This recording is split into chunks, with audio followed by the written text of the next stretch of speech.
Градскиот парк се прават последните подготовки за прославата која организира владата за покана на членство на Македонија во НАТО. Настан кој ги подрви музичарите и предизвика полемики во јавноста за оправданоста на славењето и трошењето на пари од државниот буџет. Од владата за телевизија 24 вести велат дека се уште не знаат колку ги чини прославата и дека дополнителни присметки ќе бидат направени после забавата од причина што како што велат не знаат дали некој од музичарите ќе го откажа настапот.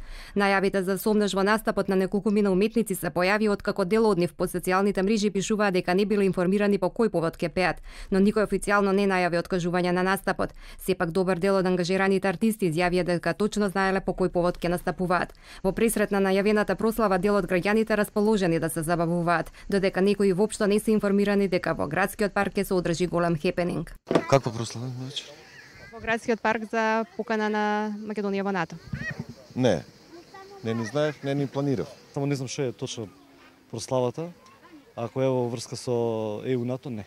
Убаво е секогаш да се прават зубави работи, да се прават забави. 100% е поубаво, некои луѓе има штрајкови и незадоволство кај луѓето. Може би е преурането. Во секој случај е интересно. Сега дали треба или не треба, секој има своја мисли, јас сум на две мисли, искрено. Ако би убаво да има забави, зашто? Нека доаѓаат луѓето, нека се забавлjaат, нека се дешава нешто у паркот. За политики, за такви работи не сме баш заинтересирани. Зашто мислам дека го оставаме тоа на повозрасните. Ама ако е забава, зашто не се позабавуваме? Прославата иницира меѓусебни препирки кај политичарите. Опозицијата ја обвини власта дека организира еуфорични забави со државни пари за лошите политики да ги представи за победнички, додека премиерот Зоран Заев испрати порака до опозицијата да престане да сее омраза и да шири страв меѓу музичарите. Прославата ќе се организира низ 15 градови во државата, а предвидено е да учествуваат 40 музичари.